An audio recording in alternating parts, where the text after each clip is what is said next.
Hello everyone, in this video we are going to talk about Ind AS 8. మనం already Ind AS 1 పైన ఒక video చేసాము. దాని తర్వాత ఈ వీడియో, సో దీన్ని ఒక ఆర్డర్లో చూడండి. మనం అందులో ప్రజెంటేషన్ ఆఫ్ ఫైనాన్షియల్ స్టేట్మెంట్స్ ఎలా ఉంటుంది అంటే ఒక ఫైనాన్షియల్ స్టేట్మెంట్స్లో ప్రజెంట్ చేసేటప్పుడు ఏమేమి ఆస్పెక్ట్స్ని చూడాలని అక్కడ చూసాము. ఇక్కడ Ind AS 8 అకౌంటింగ్ పాలసీస్ ఏంటి, ఎలా అకౌంటింగ్ పాలసీస్ని ఐడెంటిఫై చేయాలి, సెలెక్ట్ చేయాలి, అప్లై చేయాలి, ఏదైనా ఒక అకౌంటింగ్ ఎస్టిమేట్ చేసినప్పుడు సబ్సిక్వెంట్గా ఎర్రర్ జరిగితే ఆ ఎర్రర్ని ఐడెంటిఫై చేసినప్పుడు దాన్ని ఎలా రెక్టిఫై చేయాలి, ప్రయర్ పీరియడ్ ఐటమ్స్ అంటాము. తర్వాత ఎర్రర్స్ ఏమైనా వస్తే, మిస్టేక్స్ ఏమైనా జరిగితే వాటిని కూడా ఇంపాక్ట్ ఎలా ఉంటుంది, ఎలా చూపించాలనేది ఈ స్టాండర్డ్ మనకు చెప్తుంది. So Ind AS 1, Ind AS 8, Ind AS 10 ఈ మూడింటిని సింగిల్ పాయింట్లో చదివేసేస్తే మొత్తం ఓవరాల్గా పిక్చర్ క్లారిటీ వస్తుంది. So let start. So objective ఏందో చూద్దాం Ind AS 8 పైన. To prescribe the criteria for selecting and changing accounting policies. So ఒక అకౌంటింగ్ పాలసీస్ని సెలెక్ట్ చేసేటప్పుడు మనకు accounting policy company specific, industry specific, కొన్ని పాలసీస్ కొన్ని ఇండస్ట్రీకి సెట్ అవుతాయి. ఇప్పుడు డెప్రిసియేషన్లో ఎలాంటి మెథడ్ ఆఫ్ డెప్రిసియేషన్ వాడాలి అనేది వీ కెనాట్ సే దట్ అందరూ ఇలాంటి డెప్రిసియేషనే వాడాలని చెప్పి మనం ఏం చెప్పలేము. సో అది ఎంటిటీ స్పెసిఫిక్, అది మ్యానుఫ్యాక్చరింగ్ ఉందా, మ్యానుఫ్యాక్చరింగ్లో ఏ ఐటమ్ పైన ఉంది, ఏ ప్రోడక్ట్ పైన ఉంది, అది స్పెసిఫిక్ కదా. సో మీరు ఒక అకౌంటింగ్ పాలసీస్ని సెలెక్ట్ చేసేటప్పుడు ఎలా సెలెక్ట్ చేసుకోవాలి, ఏమేమి అకౌంటింగ్ పాలసీస్ ఉంటాయి, ఫ్యూచర్లో దాన్ని చేంజెస్ చేయాలనుకుంటే ఎలా చేయొచ్చు, అది మనకి ఇక్కడ చెప్తుంది. నేను జస్ట్ ఒకటి ఫిక్స్డ్ అసెట్స్కి ఎగ్జాంపుల్ చెప్తున్నాను. It can B for inventory, it can B for revenue, it can B for employee benefits, measurements, subsequent measurement అది సబ్సిక్వెంట్గా కాస్ట్ బేసిస్లో చేయాలా, ఫేర్ వాల్యూస్లో చేయాలా, ఇవి అన్నీ మనం ఎగ్జాంపుల్స్లో తీసుకోవచ్చు. To prescribe the accounting treatment and disclosure of changes in accounting policies. మీరు ఫ్యూచర్లో ఏదైనా అకౌంటింగ్ పాలసీస్ని చేంజ్ చేసినప్పుడు మీకు అకౌంటింగ్ ట్రీట్మెంట్ ఏమవ్వాలి, మీరు డిస్క్లోజ్ ఏమేమి చేయాలి, ఇంపాక్ట్ ఎలా చూపించాలి, ఆ ఇంపాక్ట్ ఓన్లీ కరెంట్ ఇయర్కే వస్తే ఇంపాక్ట్ ఏం చూపించాలి, సబ్సిక్వెంట్ పీరియడ్స్కి ఇంపాక్ట్ వస్తే ఎలా చూపించాలి. అంటే ఎగ్జాంపుల్ చెప్పాలి అంటే ఇప్పుడు మనం ఒక అకౌంటింగ్ పాలసీ తీసుకున్నాం, అకౌంటింగ్ పాలసీస్ని కొన్ని ఇయర్స్ నుంచి వాడుతున్నాం, ఇప్పుడు దాన్ని సడన్గా చేంజెస్ చేయాలనుకుంటున్నాం. చేంజెస్ చేస్తే ఆ చేంజ్ అదే ఇయర్లో ఎంత ఇంపాక్ట్ పడుతుంది, సబ్సిక్వెంట్గా ఏమి ఇంపాక్ట్ పడుతుంది, రెట్రోస్పెక్టివ్గా వెళ్ళాల్సిన అవసరం ఉందా, రెట్రోస్పెక్టివ్గా వెళ్తే అంటే ఫ్యూచర్ బ్యాక్ వెళ్ళి చేయాల్సిన అవసరం ఉందా, ఫుల్ రెట్రోస్పెక్టివ్, మాడిఫైడ్ రెట్రోస్పెక్టివ్గా చేయాలనేది మనకి ఇక్కడ గైడెన్స్ దొరుకుతుంది. To prescribe accounting treatment and disclosure of changes in accounting estimates. So ఇక్కడ ఎస్టిమేషన్ కోసం మాట్లాడుతున్నాడు. మనం ఏదైనా అకౌంటింగ్ పాలసీ తీసుకున్నా కానీ అకౌంటింగ్ పాలసీ మనకు సింపుల్గా చెప్పదు. మీరు ఇప్పుడు డెప్రిసియేషన్ చేయాలని చెప్తుంది. సో డెప్రిసియేషన్ చేయాలి అన్నప్పుడు ఎన్ని ఇయర్స్కి చేయాలి, మీరు ఏ వాల్యూస్ని డిప్రిసియేషన్లో తీసుకోవాలి, మీకు రికగ్నిషన్ క్రైటీరియా ఏంటి, అవి different accounting policies different entities తీసుకుంటాయి. ఇప్పుడు మనకు అకౌంట్స్ రిసీవబుల్ ఉన్నాయి, డెటార్స్ ఉన్నారు.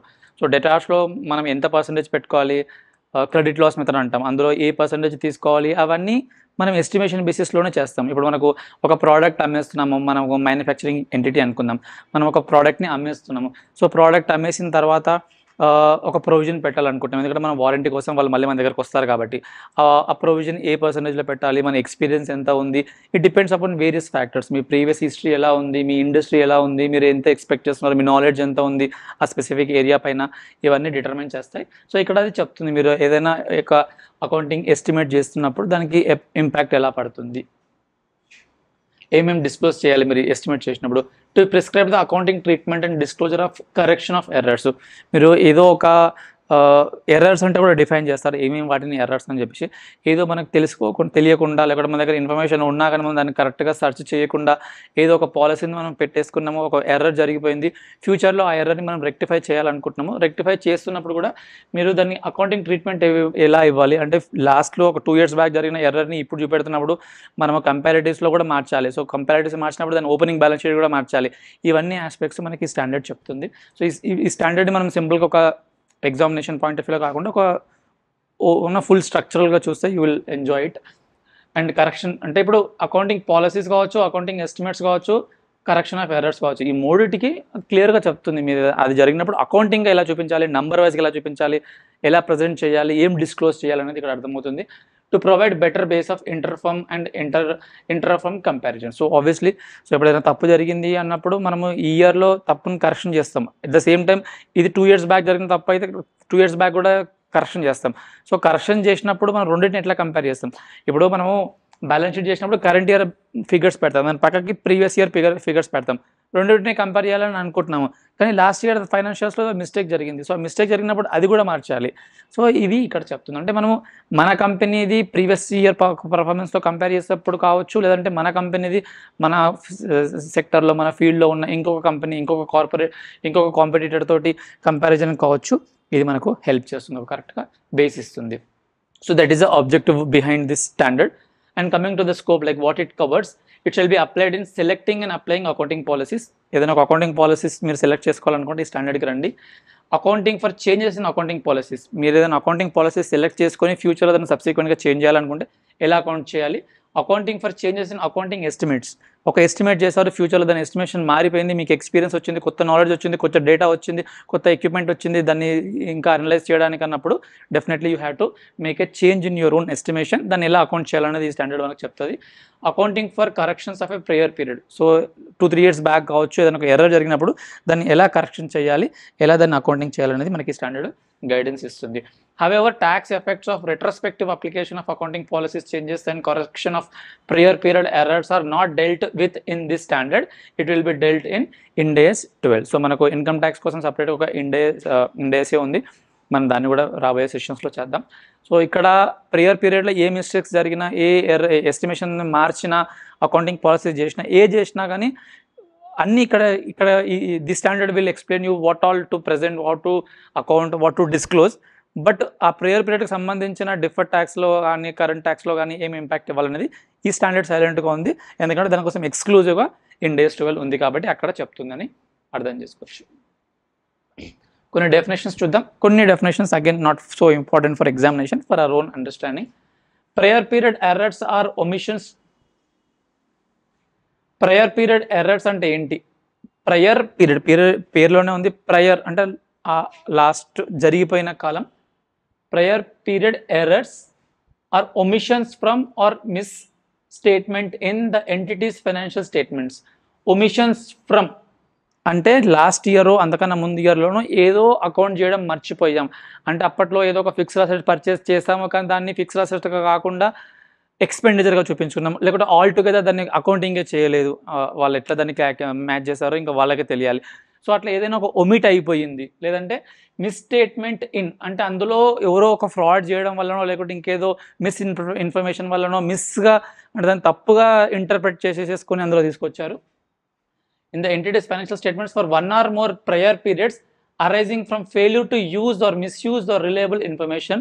ఓకే, సో అప్పట్లో ఇన్ఫర్మేషన్ ఉండే, నువ్వు ఒక అసెట్ కొన్నప్పుడు అసెట్కి సంబంధించిన ఇన్ఫర్మేషన్ నీ దగ్గర ఉండే, లేకుంటే అక్కడ ఒక లీజ్ అకౌంటింగ్ సంబంధించి అనుకుందాం, అప్పట్లో నువ్వు ఒక లీజ్ కాంట్రాక్ట్కి ఎంటర్ అయ్యావు, అప్పటికి నీకు లీజ్ అకౌంటింగ్ అప్లికబుల్ ఉంది, కానీ దాన్ని నువ్వు లీజ్గా ట్రీట్ చేయకుండా, దాన్ని ROE అసెట్గా క్రియేట్ చేయకుండా, దాన్ని లీజ్ అకౌంటింగ్ చేయకుండా సింపుల్గా ఏదో ఎక్స్పెండిచర్గా చూపించేసుకున్నా అంటే అప్పటికే నీ దగ్గర ఇన్ఫర్మేషన్ ఉన్నప్పటికీ కూడా దాన్ని కరెక్ట్గా ఇంటర్ప్రెట్ చేయకుండా నువ్వు ఏదో మిస్ చేసావు. ఓకే, సో ఇన్ఫర్మేషన్ ఏంటి? That was available when financial statements for those periods were approved for issue. So ఆ ఫైనాన్షియల్ స్టేట్మెంట్స్ని అప్రూవ్ చేసే టైంకి ఆ ఇన్ఫర్మేషన్ మీ దగ్గర ఉండే కానీ మీరు దాన్ని యూజ్ చేసుకోలేకపోయారు. అవన్నీ మనకు ఇక్కడ ప్రేయర్ పీరియడ్ దానిలో ఎర్రర్స్లో వచ్చేస్తాయి.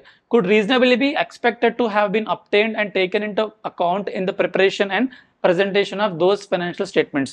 అంటే ఆ టైంకి మీరు ఇంకొంచెం రీసెర్చ్ చేసినా, లేకుంటే ఇంకేదైనా థర్డ్ పార్టీ సర్వీసెస్ తీసుకున్నా, ఇంకెవరైనా కన్సల్టేషన్ తీసుకున్నా ఆ అకౌంటింగ్ ఆ ఇన్ఫర్మేషన్ ఆ నాలెడ్జ్ మీ దగ్గర వచ్చి ఉండేది. It's not that it was not available, it's just that you did not spend time, effort and energy in getting it done. Such errors include the effects of mathematical mistakes. So ఇప్పుడు 1,00,000 దగ్గర వాడు ఒక 0ని తీసేసి 10,000 రాశాడు, లేకుంటే ఒక 0ని ఎక్కువ రాశాడు, లేకుంటే 9ని 6గా రాసుకున్నాడు, 6ని 3గా రాసుకున్నాడు, అట్లా ఏదైనా మ్యాథమెటికల్ ఎర్రర్స్ని కూడా ఇది ఈ కేటగిరీలోకి వస్తాయి, ప్రియర్ పీరియడ్ ఎర్రర్స్లోకి వచ్చేస్తాయి. Mistakes in applying accounting policies అంటే ఆ టైం కూడా అకౌంటింగ్ పాలసీ ఉండే, అంటే మనం దేని అసెట్గా అనుకోవాలి, దేని ఇంటాంజిబుల్ అనుకోవాలి, మనకు ఎప్పుడు అసెట్ని when you treat the asset is ready for its installation, అంటే మనం క్యాపిటలైజేషన్ ఎప్పుడు స్టార్ట్ చేయాలి, ఎప్పుడు ఎండ్ చేయాలి, ఇంకా you can take any examples. అప్పటికి అకౌంటింగ్ పాలసీ కంపెనీకి ఉండే, కానీ ఎవరైతే ఫైనాన్స్ టీంలో వర్క్ చేస్తున్నారో దాన్ని కరెక్ట్గా అప్లై చేయలేకపోయాడు, అది కూడా ఎర్రర్లోకే వచ్చేస్తుంది. ఓవర్ సైట్స్ చూసినట్టు వదిలేశాడు, misinterpretation of the facts and fraud, ఇంకొకటి చూడండి ఫ్రాడ్ కూడా ఇంక్లూడ్ అయిపోయింది. అంటే ఒక 2-3 years బ్యాక్ ఏదో ఒక విషయంలో ఇన్ఫర్మేషన్ తప్పుగా ఇంటర్ప్రిట్ చేయడమే కాదు, ఎవరో ఒక ఫ్రాడ్ చేశారు, ఒక 2-3 years తర్వాత అది బయటపడ్డప్పుడు again it is for you to go back and change the financials there, అది రీస్టేట్మెంట్ చేయాల్సిన అవసరం ఉంటుంది. So retrospective restatement is correcting the recognition, measurement and disclosure of amounts of elements of financial statements as if prior period error had never been occurred. అంటే meaning ఏమంటున్నాడు, retrospective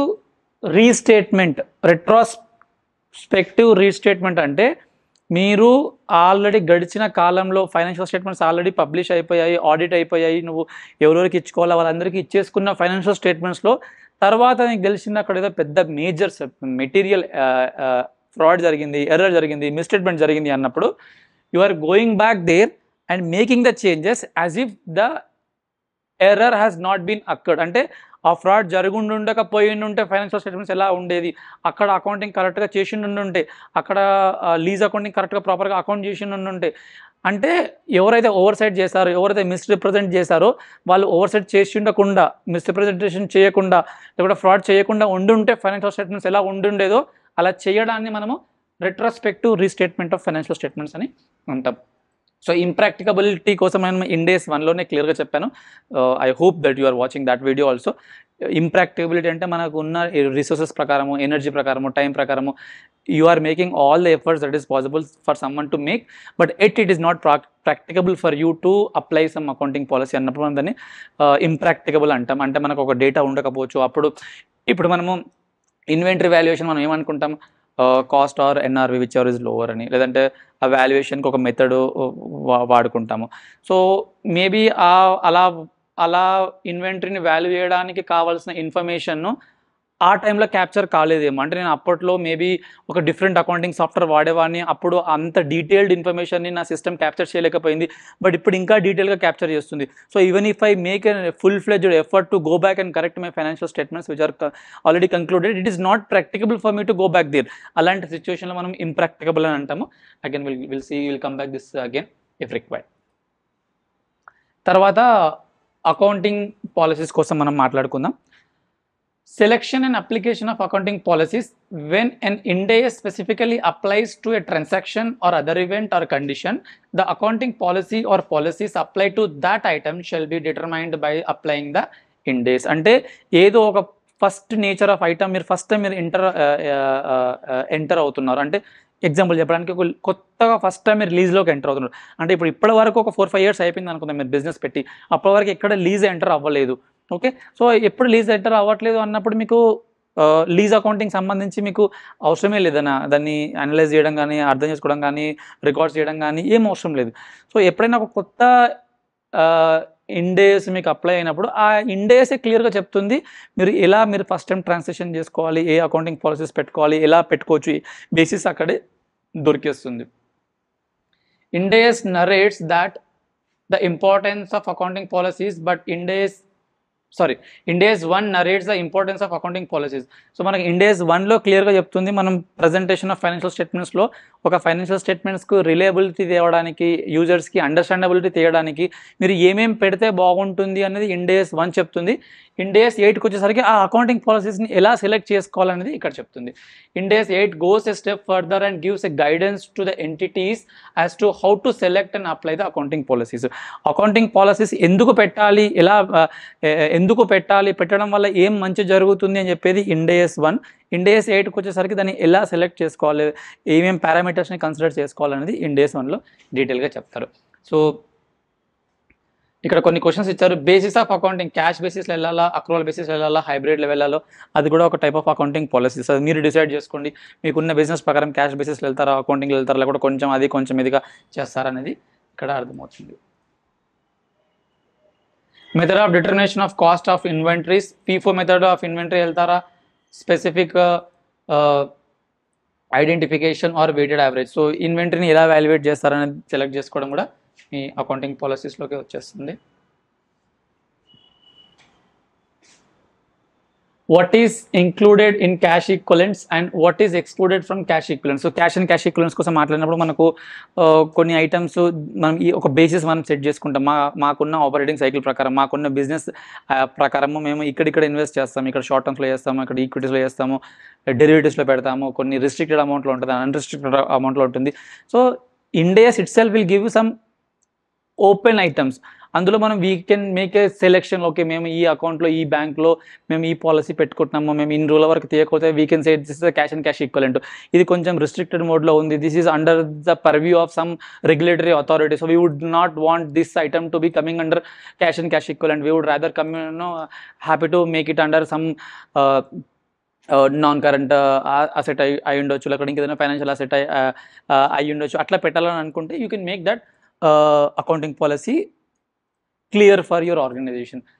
When should revenue be recognized? So మనకు India's 115 revenue రికగ్నిషన్లో క్లియర్గా 5 steps మోడల్లో చెప్తుంది. But అందులో కూడా మీరు mile stone ఎప్పుడు కంప్లీట్ అవ్వాలని అనుకుంటున్నారు, ఏం జరిగితే మీరు మైల్ స్టోన్ కంప్లీట్ అయినట్టు అనుకుంటున్నారు, ఇన్వాయిస్ని మీరు ఎప్పుడు రేజ్ చేయాలి, మీకు డ్యూ డేట్ ఎప్పుడు పెట్టాలి, లైక్ వగేరా మీరు దాన్ని మీరు ఓన్ అకౌంటింగ్ పాలసీస్ తోటి రావచ్చు. అంటే మన అకౌంటింగ్ పాలసీస్ని అకౌంటింగ్ స్టాండర్డ్ చెప్పిన దానికి వెళ్ళకూడదు. Okay, it should not be going beyond or it should not undermine what is been said in the accounting standard. So దాని పరిధిలోనే, దాని స్కోప్లోనే you have to select accounting policies. So consistency of accounting policies మనం Ind AS 1లో కూడా మనం ఇదే మాట్లాడుకున్నాము. మీరు ఏదైతే అకౌంటింగ్ పాలసీస్ని ఫిక్స్ చేస్తున్నారో, ఫాలో అవుతున్నారో, అప్లై చేస్తున్నారో దాన్ని కన్సిస్టెంట్గా చేయండి. సో దట్ ఎవరైతే ఆ ఫైనాన్షియల్ స్టేట్మెంట్స్ని చదువుతున్నారో వాళ్ళ కంపారిటబిలిటీగా ఈజీగా ఉంటుంది, అండర్స్టాండబిలిటీ పెరుగుతుందని చెప్పడానికి. ఎన్ entity has grouped it's property, plant and equipment into 4 classes: land, factory, building and plant and machinery. The entity may propose to apply the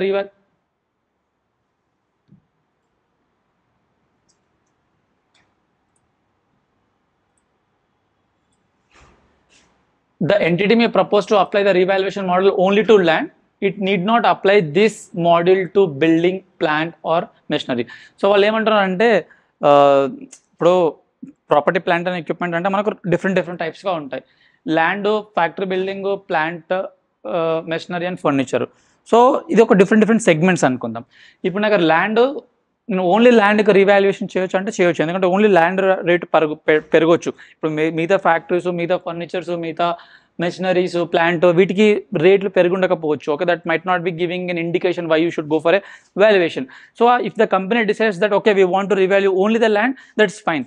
but మీకు 10 రకాల ల్యాండ్లు ఉన్నాయి అనుకుందాం, 10 ఏరియాస్లలో ల్యాండ్స్ ఉన్నాయి. So if you are going for a revaluation of a land, it should be complete for all the items in the land. ఇప్పుడు నేను plant and machinery కూడా నేను రీవాల్యుయేషన్ చేయాలని అనుకుందాం.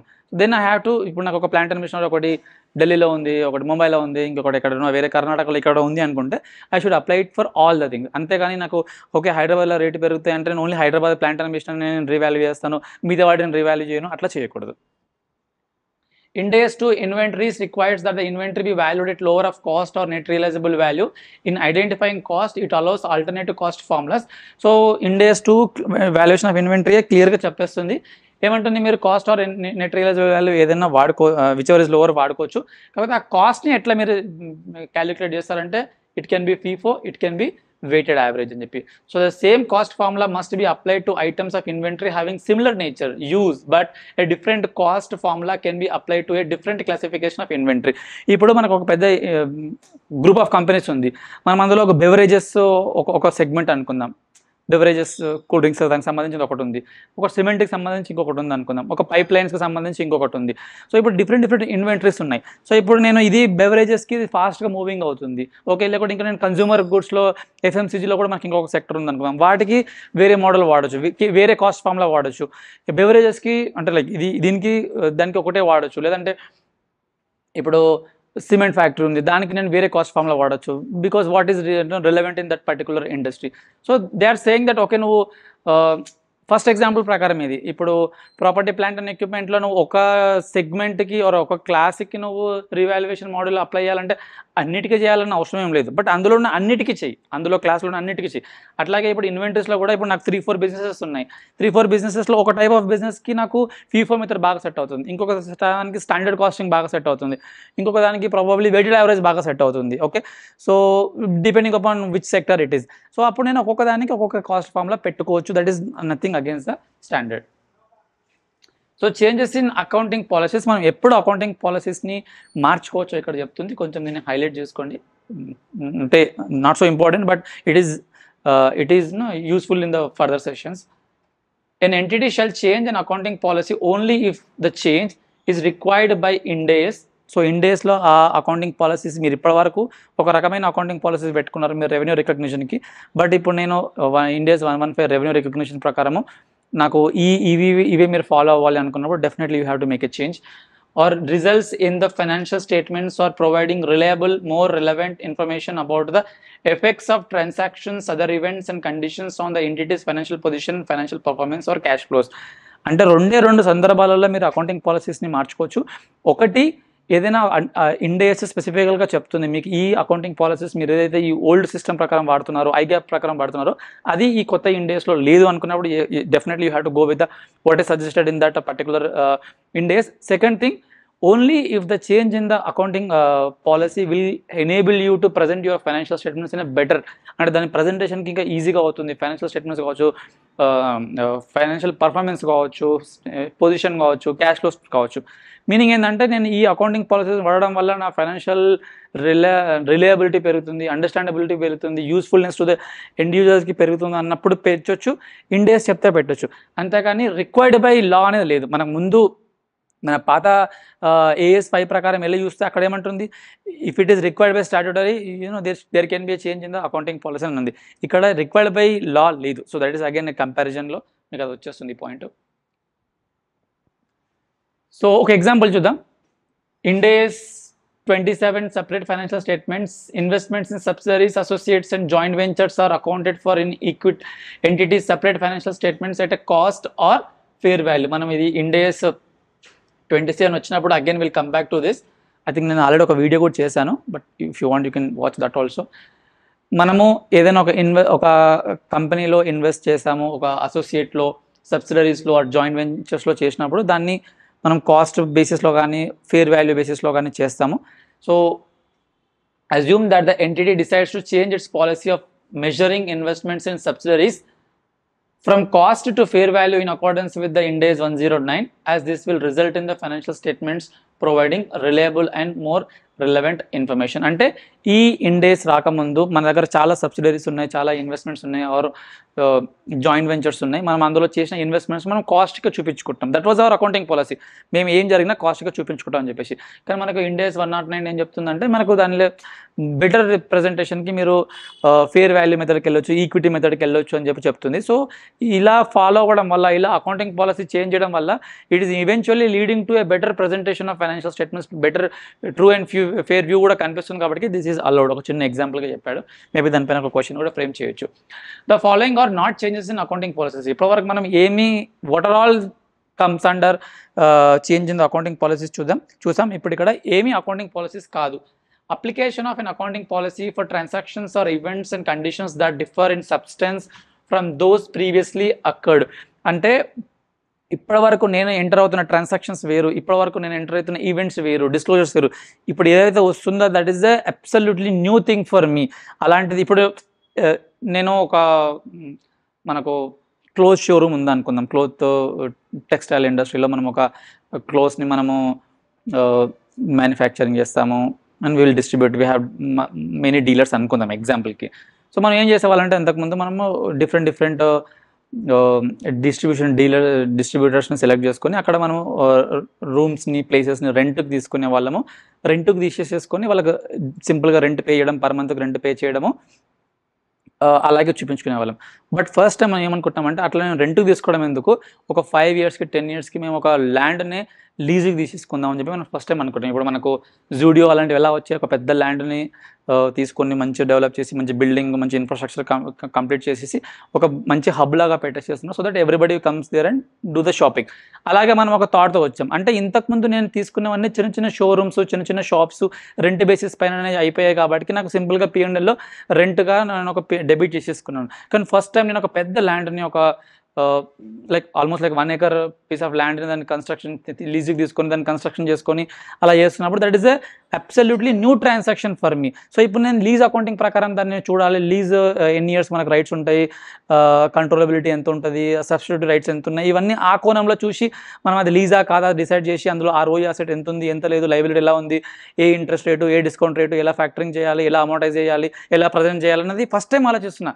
అంటే ఇది చేంజ్ ఇన్ అకౌంటింగ్ పాలసీ కాదు, అలాంటి ట్రాన్సాక్షన్ నాకు ఫస్ట్ టైం వచ్చింది కాబట్టి that is not a change in the accounting policies. అంటే ఏదైనా ఒక కొత్తగా జరిగినప్పుడు you don't say it's change in the accounting policy, that's a new thing for you అని చెప్పొచ్చు. The application of new accounting policy for transactions or other events or conditions that did not occur previously or were immaterial. Okay, so ఇంతకుముందు చిన్న చిన్న ఐటమ్స్ని కూడా మనము immaterial items కానీ ఇంతకుముందు జరిగిన ఐటమ్స్ని ఫస్ట్ టైం వస్తున్న ఐటమ్స్ని కానీ మనము change in the accounting policy అని అనము. ఇంతకుముందు మనం ఎక్కడ ఇన్వెస్ట్మెంటే చేయలేదు. ఓకే, ఇప్పుడు ప్రస్తుతానికి మనం డెరివేటివ్స్లోని ఫార్వర్డ్లోని కాంట్రాక్ట్లో ఎంటర్ అవుతున్నాం. Okay, put option call option ఇందులో ఎంటర్ అవుతున్నాం. So first time financial instruments standard apply అవుతుంది, అందులో ఎలా ప్రజెంట్ చేయాలి, ఏది favourable, potentially favourable, potentially unfavourable, ఆ కాన్సెప్ట్ని ఫస్ట్ టైం చూస్తున్నాం కదా. సో దట్ ఈస్ ఆల్సో ఈ kind of example to this. అది కూడా మనకు change in the accounting policy అవ్వదు. ఇంకొక ఎగ్జాంపుల్ చూద్దాం. A company owns several hotels and provide significant auxiliary services to the occupants of rooms. These hotels are therefore treated as owned occupied property and classified as a property, plant and equipment in accordance with the Ind AS 16. అంటే ఇప్పుడు మనకి అనుకుందాం, అన్ని మనమే ఊహించేసుకుందాం. మనకు ఒక పెద్ద hotel మనం కన్స్ట్రక్ట్ చేసాము, అది మన ఓన్ హోటల్. అందులో హోటల్ని మెయింటైన్ చేసేది, మేనేజ్ చేసేది, అందులో ఆక్సిలరీ సర్వీసెస్ ఇంకా రకరకాల ఉంటాయి, లాండ్రింగ్ కావచ్చు, ఫుడ్కి సంబంధించి కావచ్చు, ఇంకా అలాంటి సర్వీసెస్ అన్ని మనమే ఇచ్చేస్తున్నాం అందులో ఎవరైతే వచ్చి ఉంటున్నారో. సో ఇది మనకు అసెట్ అవుతుంది కాబట్టి మనం PPE property plant and equipment ప్రకారము దాన్ని నేను అసెట్గా ట్రీట్ చేస్తాను. ఇప్పుడు ఏమైంది, the company acquires a new hotel but outsources the entire management of the same to an outside agency and remains as a passive investor.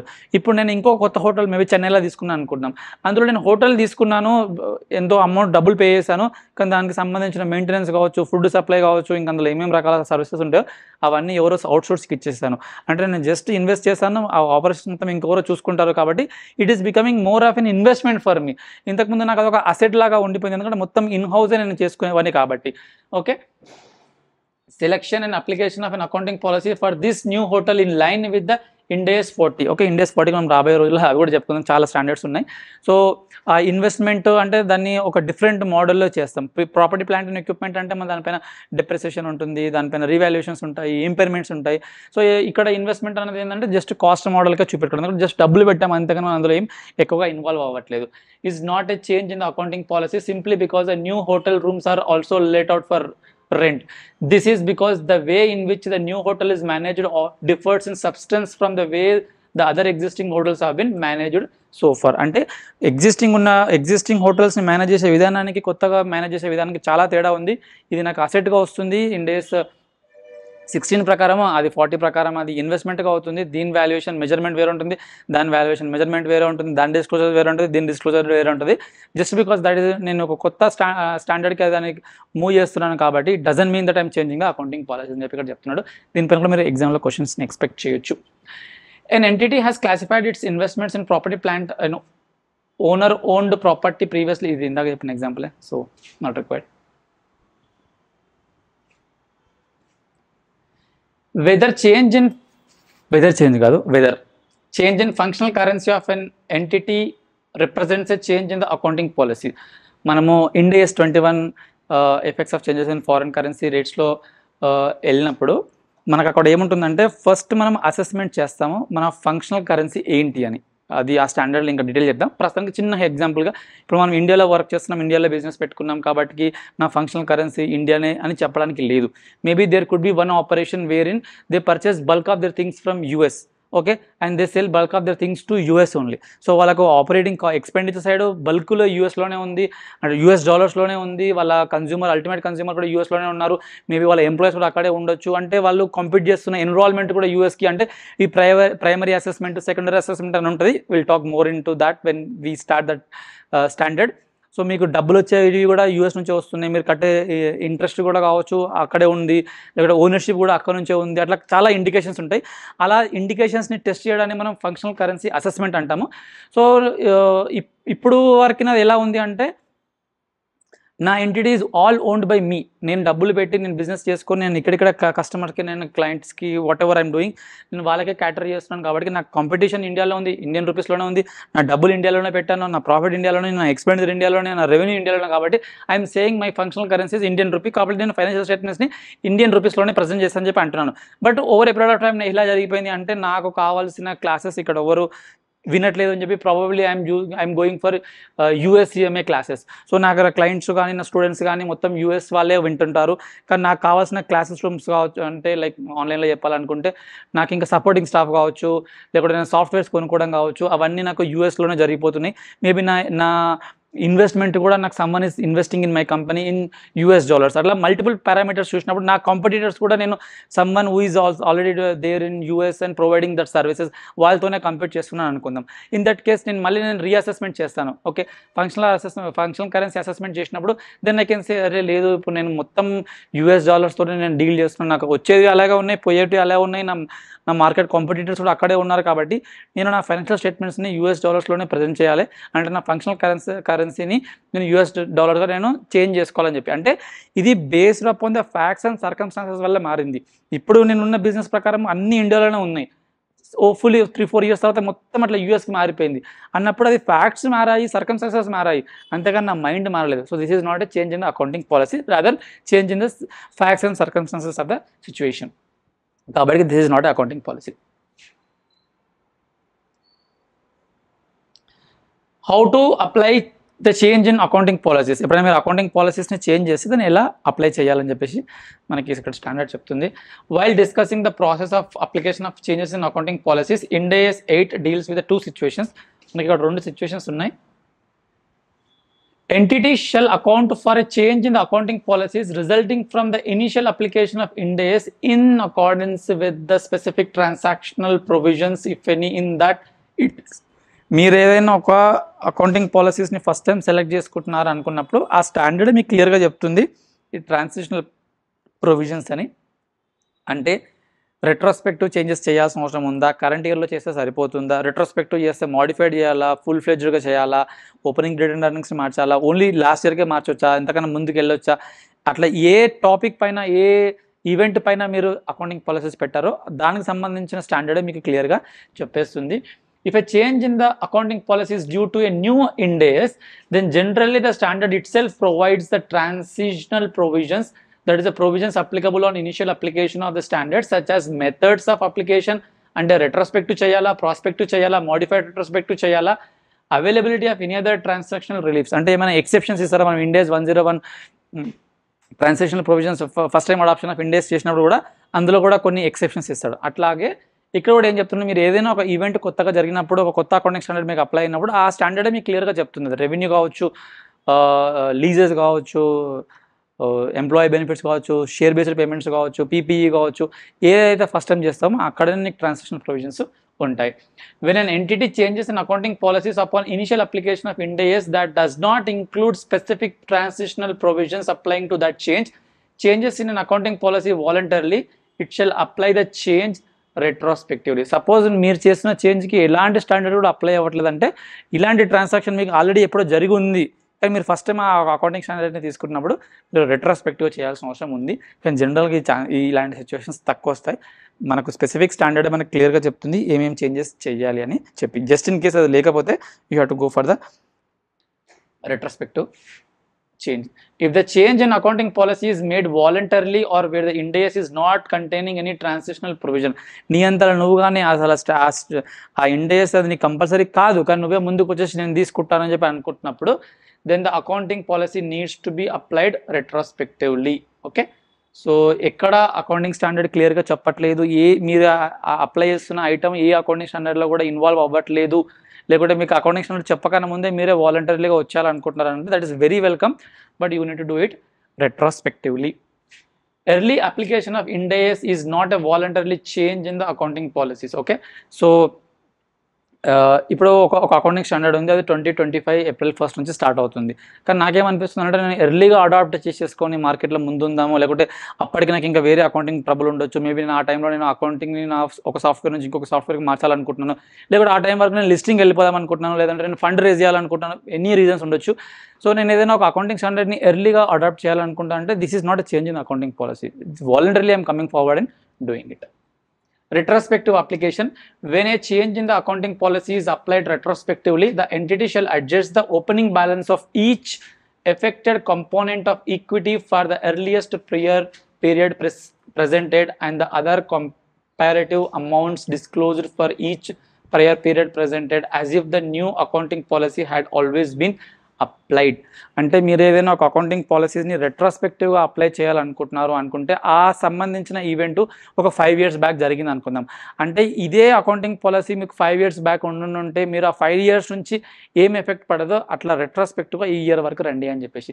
Sir నాకు అట్లా అర్థం కావట్లేదు అంటే, ఇప్పుడు మీరు లీజ్ అకౌంటింగ్ చేస్తున్నారు, సో లీజ్ అకౌంట్లో మీరు 5 years బ్యాకే లీజ్ ఎంటర్ అయ్యారు, కానీ అప్పుడు దాన్ని లీజ్గా ట్రీట్ చేయలేదు, అది మీకు తెలియలేదు. సో ఇప్పుడు మీరు అకౌంటింగ్ పాలసీస్ ఫస్ట్ టైం పెట్టుకొని ఆ లీజ్ని మీరు ఇప్పుడు రెట్రాస్పెక్టివ్గా మీరు అకౌంటింగ్ పాలసీ పెట్టాలనుకుంటా. అంటే సపోజ్ ఈ లీజ్ అగ్రిమెంట్ 5 years జరిగింది కదా, అప్పుడు ఇండేస్ 116 ప్రకారం చేస్తే ఏ ట్రీట్మెంట్ ఇచ్చుండే వాళ్ళము, ఎంత P&Lకి వచ్చిండేది, ఎట్లా ROE వచ్చిండేది, అట్లా ఒక నెక్స్ట్ 5 yearsకి వచ్చినాక ఎంత వచ్చేదో అట్లా రావాలి. అంటే ఆ మొత్తం క్యూములేటివ్ ఎఫెక్ట్ మీరు ఇవ్వాలి. అంటే ఇప్పుడు ఈ ఇయర్ స్టార్ట్ చేసిన కాడికి ఈ ఇయర్ ఓపెనింగ్ వాల్యూకే చేస్తాను కాదు, మీరు ఎప్పుడైతే కొన్నారో అప్పటి నుంచే చేయాలని చెప్పేసి దాని మీనింగ్ అక్కడ చెప్తున్నాడు. As if the policy had always been applied, అంటే ఈ పాలసీని మీరు ముందు నుంచే అప్లై చేసుకొని ఉండుంటే ఆ వాల్యూకి, ఆ ఐటెంకి, ఆ ట్రాన్సాక్షన్కి ఏ ఎఫెక్ట్ ఇచ్చేవాళ్ళో ఆ ఎఫెక్ట్ ఇచ్చి ఇప్పుడు ప్రస్తుతానికి తీసుకురండి అని చెప్పి.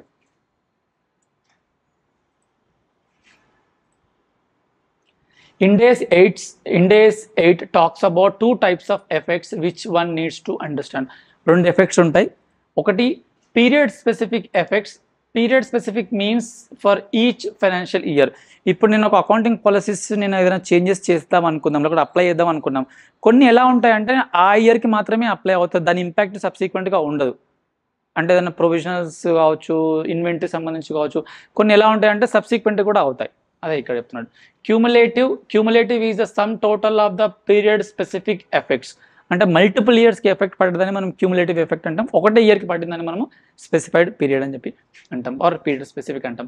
When it is impracticable to determine the period specific effects of changing an accounting policy on comparative information for one or more prior periods presented, then the entity shall apply the new accounting policy to the carrying amounts of assets and liabilities. This is very important guys, I am reading from here but it is making lot of difference. మీకు ఈ impact ఒక specific ఇయర్లో, ఇప్పుడు 2019 నుంచి 20 ఒక year అనుకుందాం, 20 నుంచి 21, 21 నుంచి 22, 22 నుంచి 23. ఓకే, సో ఇప్పుడు మీరు ఒక ట్రాన్సాక్షన్ మీరు ఈ ఇయర్లో జరిగిన ట్రాన్సాక్షన్ ఉంది. So if you are able to identify that the transaction has taken place between 2021 and 22, so that is very specific period specific change. So మీరు ఆ ఇయర్లోకి వెళ్ళి ఆ వాల్యూస్ ఎంత ఉన్నాయో దాన్ని బట్టి చేయొచ్చు. కానీ ఇప్పుడు మనకు అట్లా ఒక 4 years నుంచి మనం ఎఫెక్ట్ అవుతున్నామో, we don't have practical ability to go back and vouch and change and identify the effect of that particular transaction in the financial statements. మనము ఈ ఇయర్ ఏ ఇయర్లో అయితే స్టార్ట్ చేస్తున్నామో ఆ ఇయర్లో నీకు వాళ్ళ అసెట్స్లో కానీ లైబిలిటీస్లో కానీ, depending upon which item we are talking about, దాంట్లో మీరు ఎఫెక్ట్ ఇస్తే సరిపోతుంది. That is what you are calling as cumulative effect. అంటే ఒక్కొక్క ఇయర్కి మనకి ఏమేమి జరుగుతుందో తెలియనప్పుడు అవి అలా క్యారీ ఫార్వర్డ్ అవుతూ మనకి ఇక్కడ ఓపెనింగ్ బ్యాలెన్స్లో కనిపిస్తున్నాయి కదా, ఆ ఓపెనింగ్ బ్యాలెన్స్కే మీ అకౌంటింగ్ ట్రీట్మెంట్ని ఇవ్వండి అని చెప్పి చెప్తున్నాడు. ఒక ఇల్లుస్ట్రేషన్ చూడండి, just in case if you not able to understand from the sentences. Whether an entity can change its accounting policy of subsequent measurements of property, plant and equipment from revaluation module to cost module. Okay, so వాళ్ళు ఏం చేస్తున్నారంటే property plant and equipment ప్రకారం మనకు రెండు measurement methods ఉన్నాయి. అంటే ఎట్లా measure చేయొచ్చు. కాస్ట్ మోడల్ అంటే మీరు కొన్నప్పటి నుంచి డెప్రిసియేషన్ మాత్రమే ఉంటుంది, ఇంకా ఏం జరగదు. రీవాల్యుయేషన్ మోడల్ అంటే ఎప్పుడెప్పుడైతే వాల్యూ పెరుగుతుందో అవన్నిటిని మనం కన్సిడర్ చేసుకొని వస్తాము, దాన్ని రీవాల్యుయేషన్ మోడల్ అంటాం. సో మన వాళ్ళు రీవాల్యుయేషన్ మోడల్ నుంచి cost మోడల్కి వెళ్ళాలనుకుంటున్నారు. Paragraph 29 of Ind AS 16 provides that an entity shall choose either cost module or revaluation module as its accounting policies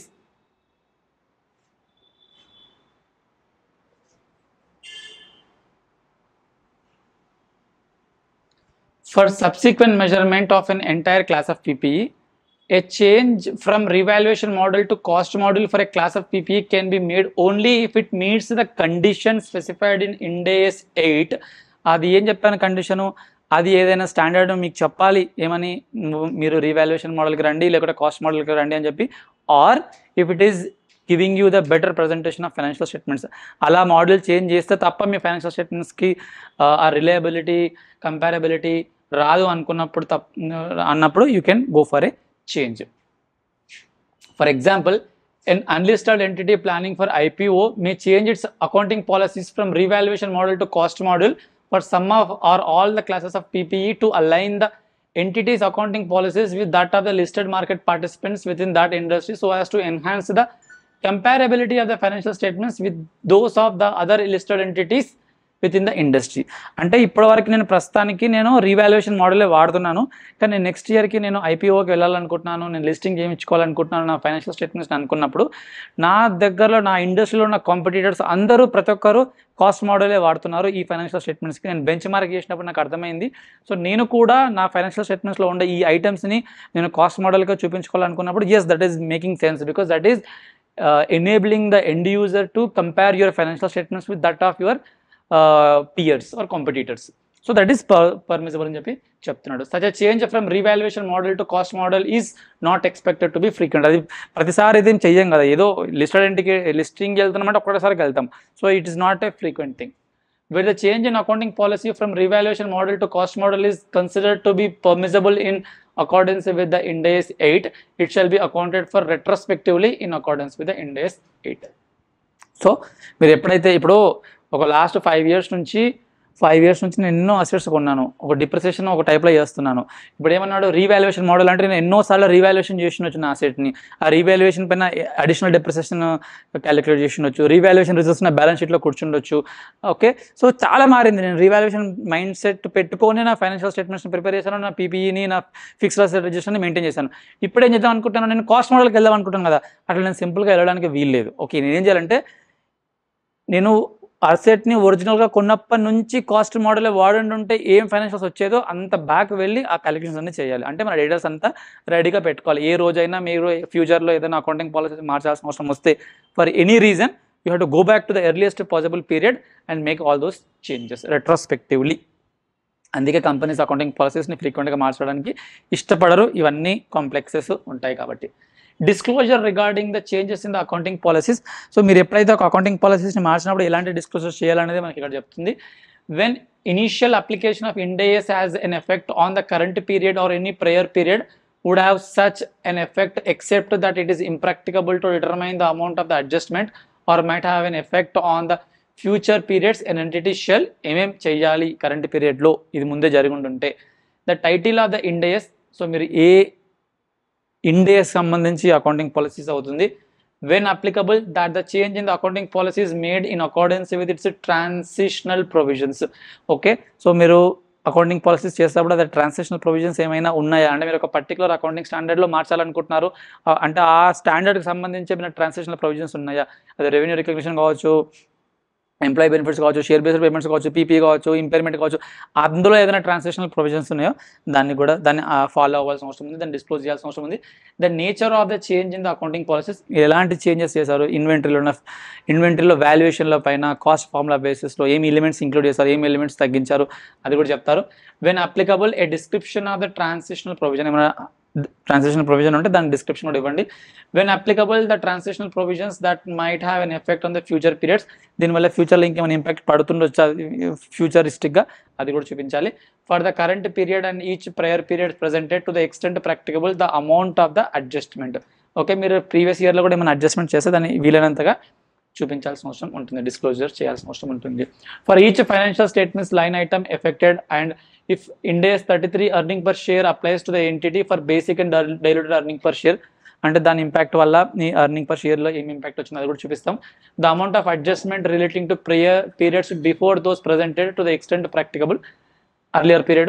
If retrospective application is required by the paragraph 19a(b) of Ind AS 8 is impracticable for a particular period or for periods before those presented, the circumstances that led to the existence of that condition and description of how and from when the change in the accounting policy has been applied. అంటే మనకు ఈ standard ప్రకారం మీరు ఒక accounting పాలసీస్ని select చేశారు are change చేశారు, దాన్ని రెట్రోస్పెక్టివ్ ఎఫెక్ట్ ఇవ్వాల్సిన అవసరం ఉండే, అంటే ఒక 10 years బ్యాక్ వెళ్ళి చేయాల్సిన అవసరం ఉండే, కానీ మీకు ఇంప్రాక్టికబుల్ వల్ల అంటే ప్రాక్టికబుల్ కాకపోవడం వల్ల మీరు అది చేయలేనప్పుడు మీకు ఎందుకు ఇంప్రాక్టికబుల్ అయ్యింది అంటే ఆ టైం వరకు మీకు డేటా లేకుండా ఆ టైంలో ఆ డేటాలో ఉండే ఎలిమెంట్స్ని మీరు అప్పుడు క్యాప్చర్ చేయలేదా, ఎందువల్ల మీరు దాన్ని అంత రెట్రోస్పెక్టివ్ అమెండ్మెంట్ ఇవ్వలేకపోయారు, ఏ ఇయర్ నుంచి ఇవ్వడం స్టార్ట్ చేస్తున్నారు అంటే లాస్ట్ 2 years నుంచి మాకు డేటా ఉండే సార్ కాబట్టి లాస్ట్ 2 years నుంచి మేము అదాన్ని చేస్తున్నాం, అట్లా ఏమైనా ఉంటే ఏ పీరియడ్ నుంచి మీరు రెట్రోస్పెక్టివ్ చేస్తున్నారు, ఎర్లియస్ట్ పాసిబుల్ పీరియడ్లో మీరు ఎందుకు ఇవ్వలేకపోయారు అది కూడా చూపించాల్సిన అవసరం ఉంది. When a voluntary change in accounting policy has an effect on the current periods or any prior periods would have effect. So వాలంటరీగా చేస్తే ఏమేమి చేస్తారంటే నేచర్ ఆఫ్ ద చేంజ్, ఏం అకౌంటింగ్ పాలసీస్ని మార్చారు, reason why applying the new accounting policy provides reliable and more relevant information. మీరు వాలంటరీగా ఎందుకు చేయాలనుకుంటున్నారో అలా చేయడం వల్ల మీ ఫైనాన్షియల్ స్టేట్మెంట్స్లో ఏం రిలయబిలిటీ పెరుగుతుంది, ఏం బెటర్గా ప్రజెంట్ అవుతుంది. తర్వాత for the current period and each prior period presented to the extent practicable the amount of the adjustment. So న్యూమరికల్గా ఇవన్నీ డిస్క్రిప్టివ్ వేస్లో ఇవి. ఇక్కడ న్యూమరికల్లో for each financial statement line item affected, ఏ లైన్ ఐటమ్లో దాని ఎఫెక్ట్ పడుతుంది అంటే అమౌంటైజేషన్ ఎంత పడుతుంది, లేకుంటే ఫైనాన్స్ కాస్ట్లో ఎంత పడుతుంది, లీజ్ అనుకుందాం, రెవెన్యూ పైన ఏం ఇంపాక్ట్ పడుతుంది if it is a revenue related adjustment. If Ind AS 33 is applied దానిపైన కూడా basic earning per share diluted earning per షేర్లో ఏమి ఇంపాక్ట్ పడుతుంది ఇవన్నీ చూపించాల్సిన అవసరం ఉంటుంది. జస్ట్ ఈస్ ది అర్థం చేసుకోవడానికి, not so that they will be asking something in examination. Okay, so ఇది చాలు, ఇది మనం ముందుకు వెళ్దాం, కొన్ని ఎగ్జాంపుల్స్ చూద్దాం, you will understand more. When an entity is required to disclose the impact of a new Ind AS which is issued but not yet effective in its financial statements as per Ind AS 8, అంటే ఒక accounting standard ఇంకా effective కాలేదు. Okay, so effective కాలేదంటే already వాళ్ళు issue చేస్తారు, ICA మనకి issue చేసింది, కానీ ఇప్పుడు ప్రస్తుతానికి మీ ఇండస్ట్రీకి ఈ స్టాండర్డ్ మేము ఇప్పుడే అప్లై చేయమనట్లేదు, 1st Jan 2026 నుంచి 1st April 2026 నుంచి అప్లై చేద్దామని అనుకున్నప్పుడు మీరు వాలంటరీగా వస్తున్నారు, అప్పుడేం డిస్క్లోజ్ చేయాలని చెప్పి అంటున్నాడు. Paragraph 30 of Ind AS 8 accounting policies changes in accounting estimates and errors states that when an entity has not applied a new Ind AS that has been issued but is not yet effective, okay, ulta cheppana, the entity shall, okay, so వీళ్ళు ఏమంటున్నారంటే sorry నేను రివర్స్లో చెప్పాను, Ind AS issue అయింది ఇంకా effect అవ్వలేదు, కానీ వీడు ఇంకా దాన్ని అప్లై చేయాలనుకోవట్లేదు. ఇప్పుడు నేది ఒక ఇండస్ట్రీ ఉంది, ఇప్పుడు ఇన్సూరెన్స్ ఇండస్ట్రీ అనుకుందాం, ఆ ఇన్సూరెన్స్ పైన ఒక స్టాండర్డ్ ఉంది, I think 17 అనుకుంటా. సో ఆ స్టాండర్డ్ ఇప్పుడు నాట్ ఎట్ ఎఫెక్టివ్, సో నేను ఎందుకు ఆ స్టాండర్డ్ ఇంకా ఇంప్లిమెంట్ చేయలేదు, చిన్నగా డిస్క్లోజ్ చేయమంటున్నాడు. ద ఫ్యాక్ట్ అంటే నేను ఇంప్లిమెంట్ చేయలేదు and known or reasonable estimable information relevant to assessing the possible impact that application of the new Ind AS will have on the entity's financial statements in the period of initial application. అంటే ప్రస్తుతానికి నాకున్న information ప్రకారం ఏ రోజైతే నేను ఆ accounting standard applicable అయిన తర్వాత నేను అప్లై చేస్తాను, అంటే నేను ఫస్ట్ టైం ఇంప్లిమెంట్ చేస్తాను, దానివల్ల నా ఫైనాన్షియల్ స్టేట్మెంట్స్లో ఏం ఇంపాక్ట్ పడబోతుందో కూడా ఒకసారి మీరు డిస్క్లోజ్ చేయండి అని చెప్పి. అంటే మీరు అప్లై చేయకండి, అంటే ఆ Ind ASని ఇప్పుడు మీకు ఎఫెక్టివ్ కాదు, మీరు అప్లై చేయాలనుకోవట్లేదు, ఇట్స్ ఫైన్, బట్ మీరు ఎందుకు చేయట్లేదు చిన్న రీజన్, ప్లస్ ఏ రోజైతే అది చేయాల్సిన అవసరం వస్తే అది మీ ఫైనాన్షియల్ స్టేట్మెంట్స్ పైన ఏం ఇంపాక్ట్ పడుతుందో అది కూడా చెప్పమని చెప్తుంది. Accordingly, it may be noted that an entity is required to disclose the impact of Ind AS which has been issued but is not yet effective. So సింపుల్గా అదే చెప్తున్నాడు, మీరు ఈ అకౌంటింగ్ స్టాండర్డ్ ఎఫెక్టివ్ కాకపోయినా సరే అది ఇంప్లిమెంట్ అయ్యుండుంటే మీకు early అడాప్షన్లో మీకు ఇనిషియల్ అప్లికేషన్లో ఏం ఇంపాక్ట్ పడుండేదో కూడా మీరు అనలైజ్ చేసి చెప్పాలి. అంటే ఎవరైతే ఫైనాన్షియల్ స్టేట్మెంట్స్ చూస్తున్నారో వాళ్ళకి అర్థమవుతుంది, ఓకే ఈ అకౌంటింగ్ స్టాండర్డ్ ఇప్పటికి ప్రస్తుతానికి వీళ్ళకు అప్లికబుల్ కాదు, మేబీ నెక్స్ట్ ఇయర్ అప్లికబుల్ అవుతుండొచ్చు, నెక్స్ట్ ఇయర్ అప్లై అయినప్పుడు వీళ్ళపైన ఈ ఫైనాన్షియల్ స్టేట్మెంట్ పైన ఇంత ఇంపాక్ట్ పడుతుంది అని వాళ్ళకు ఒక ఇండికేషన్ దొరుకుతుంది. ఇప్పుడు చిన్న ఎగ్జాంపుల్ చెప్పాలంటే బైజూస్ ఎడ్యుకేషనల్ అకాడమీ వాళ్ళు స్టార్టింగ్లో ఈ రెవెన్యూ మోడల్ వేరేలా ఉంటుంది మన ఓల్డ్ ఐగ్యాప్ ప్రకారం. ఎప్పుడైతే యూఎస్ గ్యాప్ ఈ ఇండియాస్ 115 వచ్చిన తర్వాత రెవెన్యూ మోడల్ మొత్తాన్ని మనము పోస్ట్పోన్ చేసే వాటికి వచ్చాం కదా. ప్రాబబ్లీ ఆ ఇన్ఫర్మేషన్ వాళ్ళకి ముందే తెలిసి ఉంటే, అంటే ఈ స్టాండర్డ్ వచ్చిన తర్వాత వీళ్ళ రెవెన్యూ ఇంత తగ్గిపోతుందని చెప్పి తెలిసి ఉంటే ప్రాబబ్లీ వాళ్ళ డెసిషన్ వేరేలాగా తీసుకుంటారేమో. సో అది కూడా ఒక కాంటెక్స్ట్. ఈ ప్రస్తుతానికి ఫైనాన్షియల్ స్టేట్మెంట్స్ బాగానే కనిపిస్తున్నాయి, చాలా హెల్దీగా కనిపిస్తున్నాయి, రిచ్గా కనిపిస్తున్నాయి, కానీ వీళ్ళకి ప్రస్తుతానికి ఒక అకౌంటింగ్ స్టాండర్డ్ వాడట్లేదు. కానీ ఏ రోజైతే ఈ అకౌంటింగ్ స్టాండర్డ్ వస్తుందో దాని తర్వాత వీళ్ళ పొజిషన్ ఎంత బాగా ఉండకపోవచ్చు అనే ఇన్ఫర్మేషన్ని మనం ముందే ఎండ్ యూజర్స్కి ఇచ్చేస్తున్నాం. So that is the first section of our accounting standard. Accounting policies పైన మనం మాట్లాడుకున్నాం. Then changes in accounting estimates, accounting policies, changes in accounting estimates and errors, 3 sections ఉన్నాయి స్టాండర్డ్లో. సెకండ్ సెక్షన్కి వద్దాం.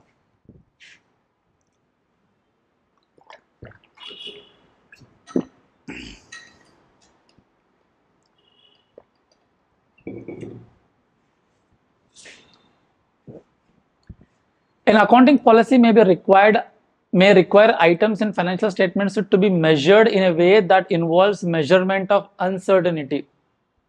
అంటే మనకు ఫైనాన్షియల్ స్టేట్మెంట్స్లో ఎన్నో అన్సర్టనిటీస్ ఉంటాయి. పాలసీస్ చెప్తుంది మీరు ఇలా చేస్తే బాగుంటుంది, ఇలా చేస్తే బాగుంటుందని, కానీ దాన్ని ఎన్ని నెంబర్ ఆఫ్ ఇయర్స్కి పెట్టుకోవాలి. ఇప్పుడు ఎగ్జాంపుల్ డెప్రిసియేషన్ ఎగ్జాంపుల్ తీసుకుందాం. సో డెప్రిసియేషన్లో మనకి ఈ మెథడ్ ఆఫ్ అకౌంటింగ్ పెట్టుకోవచ్చు అని చెప్తుంది, కానీ దానిలో యూస్ఫుల్ లైఫ్ ఇయర్స్ ఎంత వస్తుంది. ఇప్పుడు మనం ఇన్వెంటరీ వాల్యుయేషన్ చేసేటప్పుడు కూడా దానిలో మనం ఏమేమి ఎలిమెంట్స్ పెడతాము, లేకుంటే డేటాకి సంబంధించిన దానిలో కూడా మనకి ఎంత ప్రొవిజన్ పెట్టాల్సిన అవసరం వస్తుండొచ్చు, ఎంత రికవరబిలిటీ అవుతుండొచ్చు. అంటే ప్రతి దగ్గర ఎక్కడో ఇప్పుడు మనము ప్రొవిజన్స్ పెట్టే దగ్గరలో కూడా మనకి ఎంతవరకు వారంటీస్ కానీ రిపేర్ చేయాల్సిన అవసరం వస్తుండొచ్చు, లేకపోతే కోర్ట్ కేసెస్లో మనం ఎంత ప్రొవిజన్ పెడతాం. So there are lot of areas where we have to make an estimation. సో మనకి ఎస్టిమేషన్ అనేది ఎక్కడ వస్తుంది అంటే ఎక్కడెక్కడైతే ఫ్యూచర్ అన్సర్టనిటీగా ఉంటుందో. ఇప్పుడు నేను ఒక 1 lakh రూపీస్ ఒక దగ్గర నుంచి లోన్ తీసుకున్నాను, సో నేను 1 lakh రూపీస్ వాళ్ళకి నేను తిరిగి ఇచ్చేసేయాలి. ఇంత క్లియర్గా ఉన్నప్పుడు there is nothing estimation, simply a liability. కానీ ఎక్కడైనా నాకు not sure how much I might end up paying for this particular service or good or discharging my liability, అప్పుడు నాకు ఎస్టిమేషన్స్ పిక్చర్లోకి వస్తాయి. అంటే నాకు ఎంత డబ్బులు వచ్చేది ఉంది, అందులో ఎంత రావచ్చు రాకపోవచ్చు, it's not in my hand. ఇప్పుడు మనకు అసెట్ కొన్నాము, అసెట్ కొనుక్కొని మనం ఏమనుకుంటున్నాము, అసెట్ బాగుందని అనుకుంటున్నాం. అది 10 years రావచ్చు, 8 years రావచ్చు, 12 years రావచ్చు. So you are making an estimation of useful life. దాని బేసిస్ పైన నీ P&Lలో పడే ఇంపాక్ట్ నీ ఫైనాన్షియల్ స్టేట్మెంట్స్లో వచ్చే నెంబరు మారుతుంది.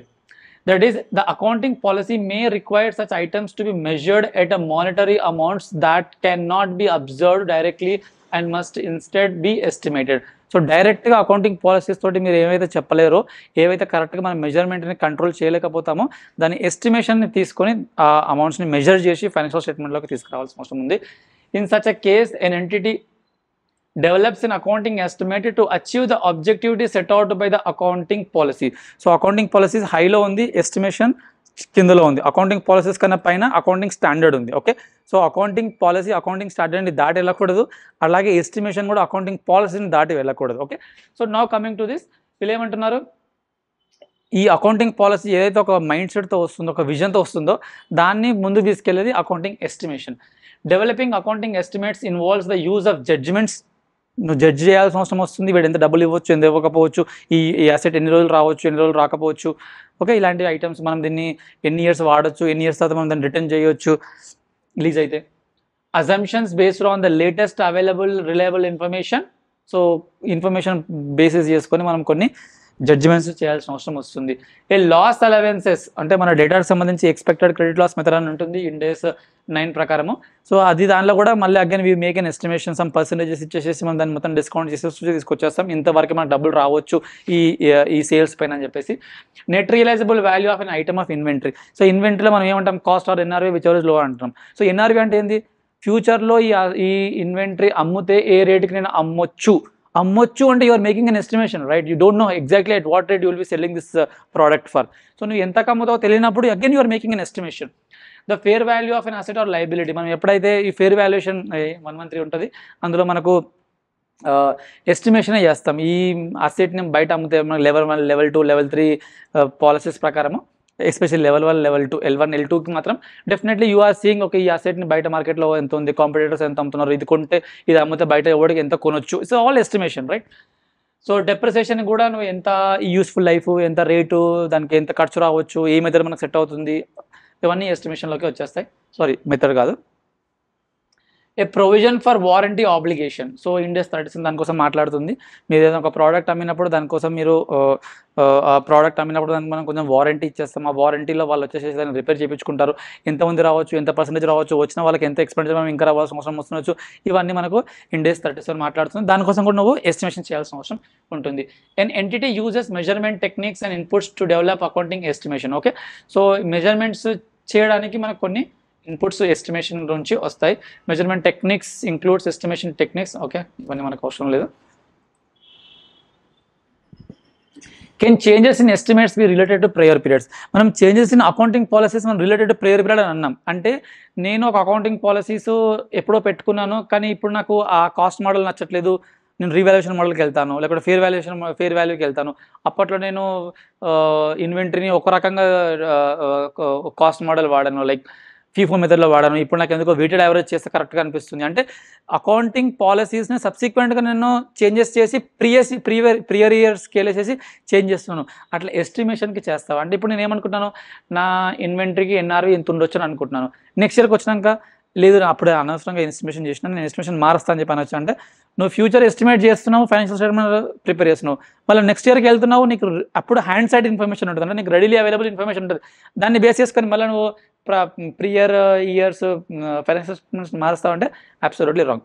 ఎస్టిమేషన్ అంటే ఏంటంటే నీ అవగాహన ప్రకారం, నీ ఎక్స్పీరియన్స్ ప్రకారం, నీకున్న డేటా ప్రకారము, నువ్వు డేటాస్ కావచ్చు, ఇన్వెంటరీ కావచ్చు, పీపీటీ కావచ్చు, ఏదో ఒక దానిపైన మీరు ఎస్టిమేషన్ చేస్తున్నారు, అంతవరకే ఉండాలి. ఫ్యూచర్లో ఎస్టిమేషన్ తప్పు అని తెలిసేసింది చెప్పి మళ్ళీ బ్యాక్ వచ్చి మార్చే అవకాశం వద్దు. An entity may need to change an accounting estimate if the changes occurs in the circumstances on which the accounting estimates was based or as a result of a new information, new development or more experience. అంటే ఇప్పుడు నేను ఒక accounting estimation చేసినట్టు అట్లాగే ఉండాలని ఏం లేదు. ఇప్పుడు నేను ఒక అసెట్ని కొన్నాను, నేను 10 సంవత్సరాలు వస్తుందని చెప్పి అనుకుంటున్నాను. ఒక 4 సంవత్సరాల తర్వాత నాకు ఎందుకు అనిపిస్తుంది అది ఇంకా 6 ఏళ్ళు రాకపోవచ్చు, ఇంకా 4 ఏళ్ళు రావచ్చు అని చెప్పేసి. అంటే నాకు ఆ టైంకి ఉన్న ఇన్ఫర్మేషన్ ప్రకారం, ఆ టైం వరకు వచ్చిన నాలెడ్జ్ ప్రకారం, ఎక్స్పీరియన్స్ ప్రకారం, బయట కంపెటీటర్స్ వాళ్ళు ఎన్ని ఇయర్స్ వాడుతున్నారో ఆ ఐడియా వచ్చిన తర్వాత నేను నా ఎస్టిమేషన్ మార్చుకుంటాను. అంటే నా ఎస్టిమేషన్ అక్కడ నుంచే మార్చాలి, కానీ నేను మళ్ళీ బ్యాక్ వచ్చి మార్చాల్సిన అవసరం లేదు. By its nature a change in accounting estimates does not relate to prior periods and not the correction of an error. First of all నువ్వు ఎస్టిమేషన్ చేసినావు, ఇప్పుడు ఏమనుకుంటాను, ఈ డేటాస్ నాకు 5% ఇవ్వకపోవచ్చు అని అనుకుంటున్నాను. బట్ ఈవెన్చువల్లీ ఏమైందంటే 5% కాదు 10% బ్యాడ్ డేట్ అయిపోయింది. అంటే నేను తప్పు ఎస్టిమేషన్ చేసినట్టు కాదు, it's not an error, it's just that my estimation did not happen the way I thought of it. కాబట్టి ఇట్స్ నాట్ అన్ ఎర్రర్, మీరు బ్యాక్ వెళ్ళి చేంజ్ చేయాల్సిన అవసరం లేదు. The effect of an accounting estimates of a change in the inputs or change in the measurement techniques or changes in accounting estimates unless they result from the correction of prior period errors. అంటే మీకు prior period errors తో వచ్చిన information ప్రకారం అయితే okay back వెళ్ళొచ్చు, but otherwise you need not go back అని ఇక్కడ చెప్తున్నాడు. ఒక ఇలిస్ట్రేషన్ ఉంది. Whether a change in the inventory cost formula is a change in the accounting policy or a change in the accounting estimate. As per India's 8 accounting policies are the specific principles, bases, conventions, rules and practices applied by an entity in preparation and presentation of financial statements. Further, paragraph 36E of India's 2 inventory specifically requires disclosure of cost formula used as a part of the disclosure of accounting policies adopted in measurement of inventories. Accordingly, a change in the cost formula is a change in the accounting policy. Okay, so నేను ఇంతకుముందు FIFO method వాడేవాడిని, ఇప్పుడు నేను ప్రస్తుతానికి cost మెథడ్లో వాడుతున్నాను, లేకపోతే weighted యావరేజ్గా వాడుతున్నాను అంటే that is a change in the accounting policy. అందులో ఎస్టిమేషన్ నేను చేయట్లేదు కదా. ఎస్టిమేషన్ అంటే which is you are doing something that is not available at the moment, it's not a decision. Accounting treatment for applying changes in accounting estimates. So మీరు ఎప్పుడైతే accounting estimation చేసిన తర్వాత దాన్ని చేంజెస్ చేసినప్పుడు ఎలా అకౌంటింగ్ చేయాలి, మనం స్టార్టింగ్లోనే మాట్లాడుకున్నాం. One of the objective of the standard is also that to help us in identifying what accounting treatment to be given when there is a case of a change in the accounting estimate. The effect of changes in accounting estimates, except to the extent that the change results in change in assets or liabilities or relates to an item of equity, shall be recognized prospectively by including its profit and loss account. So prospectively అని ఎందుకు అంటున్నాడు అంటే, ఈ accounting estimates ఎప్పుడు back వెళ్ళి మనం చెయ్యము. ఏ ఇయర్లో మీకు కొత్త నాలెడ్జ్ వచ్చింది, కొత్త ఇన్ఫర్మేషన్ వచ్చింది, కొత్త ఎక్స్పీరియన్స్ వచ్చిందంటే అక్కడ నుంచే ప్రాస్పెక్టివ్లో చేయాల్సిన అవసరం వస్తుంది, unless it effects the existing items, అంటే దాని ఒక ఎర్రర్స్ కానీ ఫ్రాడ్స్ కానీ అలాంటివి జరిగితే తప్ప. The periods of change,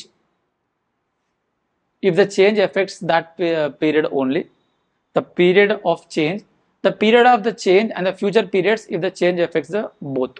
okay, so ఏదైనా ఇప్పుడు నేను అకౌంటింగ్ ఎస్టిమేట్ చేంజ్ చేయడం వల్ల ఓన్లీ కరెంట్ ఇయర్లోనే నాకు ఎఫెక్ట్ పడుతుంది అంటే ఈ కరెంట్ ఇయర్లోనే నాకు ఎఫెక్ట్ పడుతుంది, దానివల్ల ఇంపాక్ట్ ఎంత పడుతుందని చెప్తాను.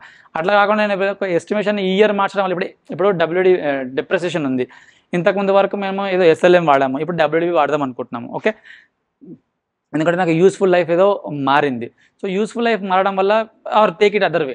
సో ఇంతకుముందు నేను నా యూస్ఫుల్ లైఫ్ 10 years అనుకున్నాను, ఇప్పుడు నేను 8 years అనుకుంటున్నాను. సో నా యూస్ఫుల్ లైఫ్, నా ఎస్టిమేషన్ మారినప్పుడు నేను ఏం చేస్తాను, ఈ ఇయర్లో మారుస్తున్నాను. సో ఆ ఇంపాక్ట్ ఇయర్ కూడా ఉంటుంది, ప్లస్ రాబోయే ఇయర్లో కూడా ఉంటుంది. సో అది ఇక్కడ చూపెడతా. A change in the accounting estimates may affect only the current periods profit and loss account or the profit and loss account of both the current periods and the future periods. అంటే కొన్ని రకాల changes only current ఇయర్కే effect పడతాయి, కొన్ని రకాల changes current year plus future ఇయర్స్లో కూడా పడతాయి.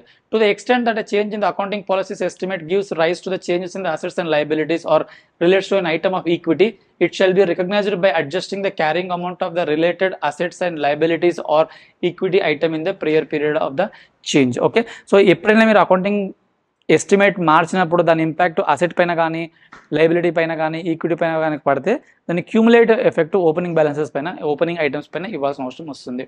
Prospective recognition of an effect of change in the accounting policy estimate means that the change is applied to the transactions, other events and conditions from the date of that change. ఏ రోజైతే మీరు మార్చాలనుకుంటున్నారో ఆ రోజు తర్వాత జరిగిన transactions పైన, events పైన, conditions పైననే, situations పైన పడుతుంది. A change in an accounting estimates may affect only the current period's profit or loss or the profit or loss for both the current and future periods. For example, a change in the loss allowance for expected credit loss affects only the current period's profit and loss and therefore is recognized in the current period only. Expected credit loss method ప్రకారము మనము దానిలో current year loss ఎంతనో, అంటే is more like provision for bad debts, simple language చెప్పాలంటే. అట్లా మీరు ఆ loss అలవెన్సెస్ని ఇప్పుడు ఈ ఇయర్లో మార్చినప్పుడు అది ఈ ఇయర్కి మాత్రమే ఆ క్యాలిక్యులేషన్ జరుగుతుంది, సేమ్ క్యాలిక్యులేషన్స్ నెక్స్ట్ ఇయర్లో ఏం జరగదు. లాస్ అలవెన్సెస్ అంటే ఇక్కడ నుంచి నాకు డబ్బులు ఏం రావు అని నేను ఎస్టిమేషన్ చేసేసుకుంటాను, అంటే అది ఎస్టిమేషన్ ఈ ఇయర్కే అప్లై అవుతుంది. అలా కాకుండా a change in estimated useful life of or expected pattern of consumption of the future economic benefits embedded in or depreciable assets affects the depreciation expenses for the current period and for the future periods during the assets remaining useful life. So నేను ఏదైనా ఎప్పుడైతే నేను నా useful life of the అసెట్ని మార్చాలనుకుంటున్నానో current ఇయర్కి impact పడుతుంది, at the same time future years కూడా ఇంపాక్ట్ పడుతుంది. In both the cases the effect of the change relating to the current period is recognized as an income or expense in the current period. The effect, if any, on the future period is recognized as an income or expenses in those future periods. అంటే future పీరియడ్లో జరిగిన ఎఫెక్ట్ని current ఇయర్లో చేయాల్సిన అవసరం లేదు. అంటే prior పీరియడ్లో ఏమైనా మిస్టేక్ జరుగుంటే దాన్ని క్యూములేటివ్ ఎఫెక్ట్ కరెంట్ ఇయర్లో ఇస్తాం అంతే తప్ప, ఫ్యూచర్ ఇయర్లో ఈ ఇంపాక్ట్ పడవచ్చు అని చెప్తాం అంతే తప్ప, కానీ దాని ఇంపాక్ట్ని కరెంట్ ఇయర్లో తీసుకొని రాము. ఎగ్జాంపుల్స్ చూద్దాం. A change in the estimate of the amount of bad debts affects only to the current period. ఇందాక చెప్పిన దానికి ఒక ఎక్స్టెన్షన్ ఆఫ్ ఎగ్జాంపుల్ అనుకోండి. అంటే ప్రొవిజన్ ఫర్ బ్యాడ్ డెట్స్ ఏదైనా మార్చాలనుకుంటే ఈ ఇయర్ పైన ఉన్న డెట్స్ పైన అది పడుతుంది, సబ్సిక్వెంట్లీ ఏం రాదు. Therefore is recognised in the current period. However a change in the estimated useful life of, okay అది మళ్ళీ ఎగ్జాంపుల్ వచ్చిందా, సో అదే పీపీటీకి అయితే అది ఫ్యూచర్ ఇయర్ కూడా పడుతుంది.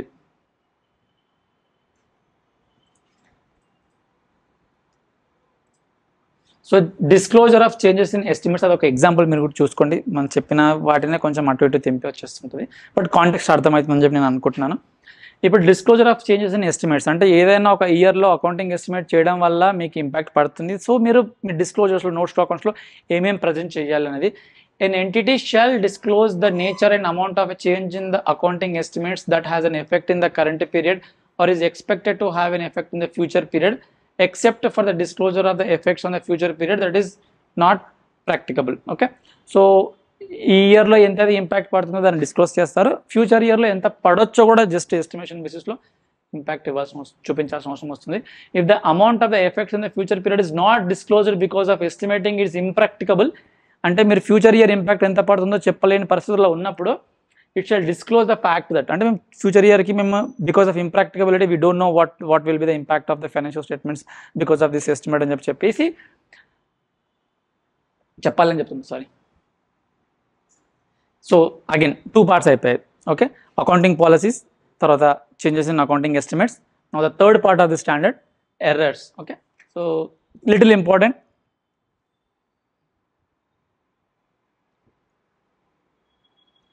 Okay. Ind AS 8 deals with the treatment of errors that have taken place in past but were not discovered at that time. ఏదో పాస్ట్లో ఒక ఎర్రర్ జరిగింది కానీ అది ఆ టైంలో పట్టుబడలేదు, ఆ టైంలో మనం దాన్ని catch చేయలేకపోయాము. Subsequently, when they are discovered, it is necessary to correct such errors in the financial statements and make sure that the financial statements is present as per the definition of given in the Ind AS 8.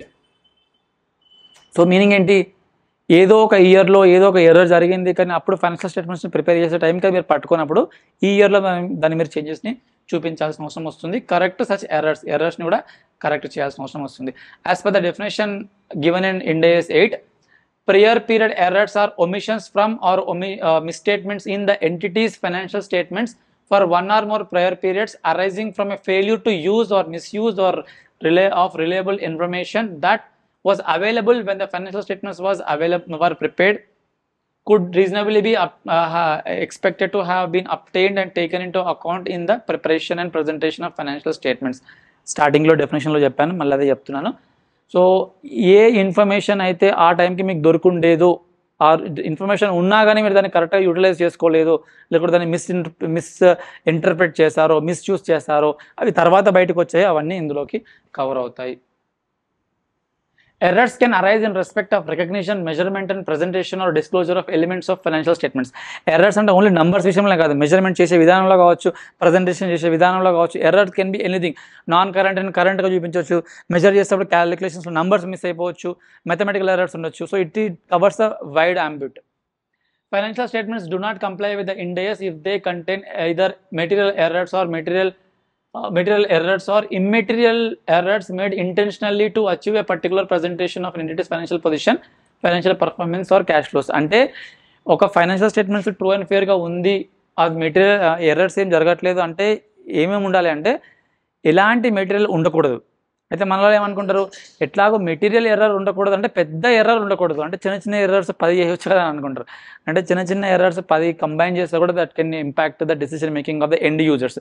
కాబట్టి పెద్ద error ఎట్లా ఉండకూడదు, చిన్న చిన్న ఎర్రర్స్ని మీరు చూసేసి ఏదో particular ఆబ్జెక్ట్ని achieve చేసే ప్రయత్నం చేస్తే అది కూడా మిస్లీడింగ్ ద ఫైనాన్షియల్ ఇన్ఫర్మేషన్కి వచ్చేస్తుంది.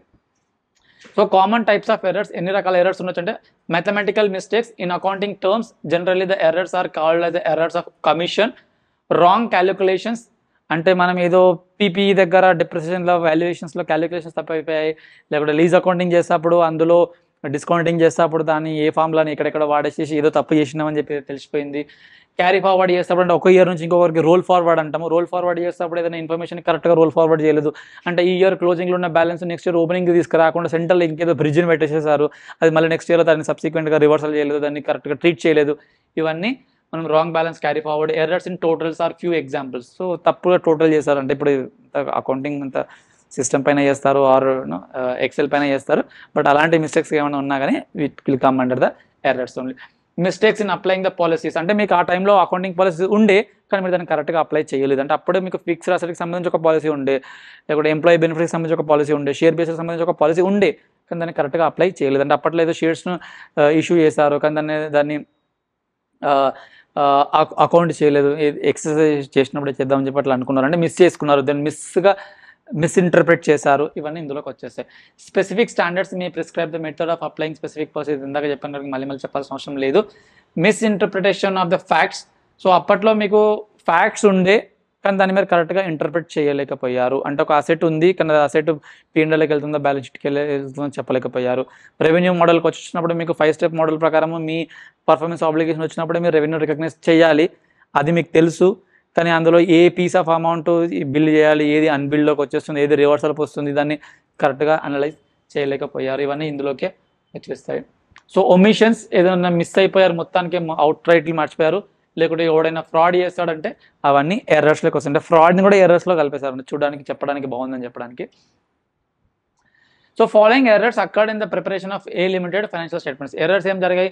Depreciation on plant and machinery understated by an amount of 0.3% of sales. చాలా చిన్న amount, warranty provision understated by an amount of 0.15% of sales, చాలా చిన్న amount. Allowances for bad debts understated by the amount of 0.25%, అది కూడా చిన్న amount. చూడడానికి ఒక్కొక్కటి చిన్న చిన్నగానే కనిపిస్తున్నాయి, కానీ అవన్నిటిని ఒక్కటిసారి చూస్తే ప్రాబబ్లీ అది పెద్ద అమౌంట్ అయి ఉండొచ్చు. So this could be a major mistake. So treatment of errors, అట్లా మీకు ఏమైనా ఎర్రర్ జరుగుతుందని ఎలా ట్రీట్ చేయాలి? Financial statements do not comply with the Ind AS if they contain any material errors or immaterial errors made intentionally to achieve particular. ఇందాక చెప్పింది మళ్ళీ చెప్తున్నాడు ఇక్కడ. Potential errors of current period, potential current year errors discovered in that period are corrected before the financial statements are prepared. Last year లేకపోతే అంతకన్నా ముందు last ఇయర్లో జరిగిన మిస్టేక్స్నే కరెక్ట్ చేయాలంటే నా స్టాండర్డ్. కరెంట్ ఇయర్లో మిస్టేక్స్ని ఐడెంటిఫై చేస్తే కరెక్ట్ చేయమన్నదా? సో ఆబ్వియస్లీ కరెంట్ ఇయర్లో ఏమైనా ఎర్రర్స్ జరిగితే మీ ఫైనాన్షియల్ స్టేట్మెంట్స్ని అప్రూవ్ వెళ్ళకనే ఉంది, దాన్ని కరెక్షన్ చేసుకోండి అని చెప్పి చెప్తున్నాడు. Prior period errors discovered subsequently, material errors are sometimes not discovered until a subsequent period, and these prior period errors are corrected in the comparative information presented in the financial statements for that subsequent period. ఈ ఇయర్లో error జరిగింది కానీ ఇయర్లో నువ్వు identify చేయలేకపోయావు, next ఇయర్లో identify చేస్తావు అంటే next year financial statements చేసేటప్పుడు ఈ ఇయర్ ఏమవుతుంది, కంపారేటివ్ అవుతుంది. సో కంపారేటివ్స్కి వచ్చి నువ్వు come back to the current year and make that change. ఒక ఎగ్జాంపుల్ ఉంది, ఇప్పుడు ఎగ్జాంపుల్ మనం చెప్పిన ఎగ్జాంపుల్ ఎక్కడ ఉంది, దాని మంచి ఇంట్రెస్టింగ్ ఏమైనా ఎగ్జాంపుల్ చూస్తున్నా.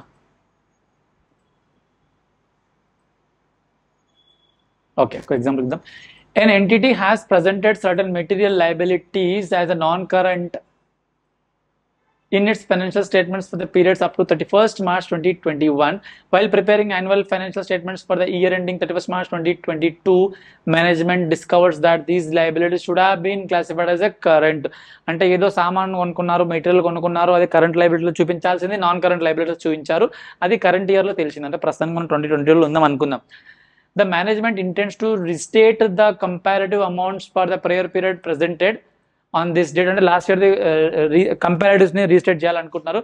Would this reclassification of a liabilities from non-current to current in the comparative amounts be considered to be correction of an error under Ind AS 8? Absolutely yes. అది okay. So అది పెద్ద, ఇప్పుడు current నుంచి కరెంట్కి పోయిందంటే అది ఏమో అంత పెద్దది కాదు, కానీ ఇది నాన్ కరెంట్ నుంచి కరెంట్కి పోయింది కాబట్టి పెద్దదే అవుతుంది. In accordance with the above, the reclassification of liabilities from non-current to current would be considered as an error, as correction of an error under Ind AS 8. Accordingly, in the financial statements for the year ending, they need to restate the comparative financial statements. Ind AS 1 requires an entity to present a third balance sheet as at the beginning of the preceding period in addition to the minimum comparative financial statements. If inter alia it makes a retrospective restatement of items in its financial statements and restatement has a material effect on the information in the balance sheet at the beginning of the previous year. అంటే ఇప్పుడు last year ఏదో mistake జరిగింది, so last year mistake జరిగింది కాబట్టి current ఇయర్లో correction చేశాను అంటే last year mistake impact ఎక్కడ పడాల్సింది అంటే నేను ఈ ఎర్రర్ జరుగుండకపోయింటే ఏమి అయి ఉండేది, ఓన్లీ లాస్ట్ ఇయర్ ఫైనాన్షియల్సే ఇంపాక్ట్ అయి ఉండేది. కాబట్టి I will restate only the comparatives. కానీ ఒక మిస్టేక్ ఒక 2 years బ్యాక్ జరిగింది అంటే కంపారేటివ్స్ ప్రిపేర్ చేసేటప్పుడు ఆ ఓపెనింగ్ బ్యాలెన్స్ కూడా నేను కరెక్ట్ చేయాల్సిన అవసరం వచ్చినప్పుడు నేను థర్డ్ బ్యాలెన్స్ షీట్ని కూడా చూపించాలి. అంటే current year, comparatives and earlier to that year, అంటే ఆ కంపారేటివ్కి ఓపెనింగ్ బ్యాలెన్స్ షీట్ని కూడా నేను రీస్టేట్ చేయాల్సిన అవసరం ఉంటుంది. Okay, so limitations of retrospective restatement, దీనివల్ల పెద్ద పని పడుతుంది, టైం పడుతుంది, ఎఫర్ట్ పడుతుంది, చాలా అనాలిసిస్ జరుగుతుంది. Disclosure of prior period errors. So ఏమేమి మీరు డిస్క్లోజ్ చేయాలంటే entity shall disclose the following: the nature of the prior period error, ఎలాంటి ఎర్రర్ జరిగింది క్లియర్గా చెప్పండి. ఎర్రర్ అంటే కాదు అది ఏ అకౌంటింగ్ పాలసీస్లో అది ఓవర్ సైటా, ఇంటర్ప్రిటేషనా, లేకుంటే ఫ్రాడా, అది క్లియర్గా చెప్పండి. For each of the prior periods presented to the extent practicable the amount of the correction. అంటే ఒక్కొక్క ఇయర్కి ఇప్పుడు 4 years అంటే ఒక కరెక్షన్ 4 years బ్యాక్ జరిగింది, దానివల్ల ఇయర్ 1లో కొంచెం ఇంపాక్ట్, ఇయర్ 2లో కొంచెం ఇంపాక్ట్, ఇయర్ 3లో కొంచెం ఇంపాక్ట్ ఉంది అనుకుందాం, పీపీఏ అనుకుందాం. సో దానికి కరెక్షన్ ఏ ఇయర్లో ఎంతెంత ఇంపాక్ట్ పడదో కూడా ఇక్కడ చూపించండి అని చెప్తుంది. For each financial statement line item affected. Okay, ఒక్కొక్క ఐటమ్ కూడా సపరేట్గా చెప్పండి. అంటే సపోజ్ పీపీఏ అనుకుందాం, పీపీ అంటే మీకు మీ డెప్రిసియేషన్లో ఎంత ఇంపాక్ట్ పడింది, మీ బ్యాలెన్స్ షీట్లో ఎంత ఇంపాక్ట్ పడింది, అట్లా ఒక్కొక్క లైన్ ఐటమ్కి చెప్పండి. అర్నింగ్ పర్ షేర్ కూడా చూపించండి, ఎంత ఎఫెక్ట్ పడింది దానివల్ల. Amount of correction at the beginning of the earliest period, ఇందాక చెప్పాను.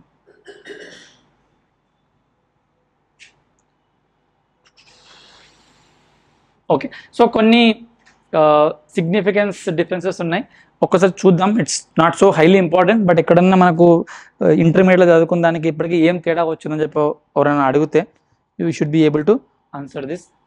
So accounting policies, changes in accounting estimates and errors, ఇది current Ind AS 8. Net profit or loss for the period, prior period items and changes in accounting policies, అది previous accounting standard, అది which is no more in existence at least for final students, అంటే IGAAP వాడకుండా పెద్ద పెద్ద కంపెనీస్లో. So ఏమేమి తేడాలు వచ్చాయో చూద్దాం. స్కోప్ విషయంలో వస్తే there are scope differences in respect of scope of the 2 standards. For example, Ind AS 8 deals with the criteria for selecting and applying accounting policies. Okay, ఇక్కడ వీడేం చెప్తుండే, only disclosure of accounting policies చెప్తున్నాడు.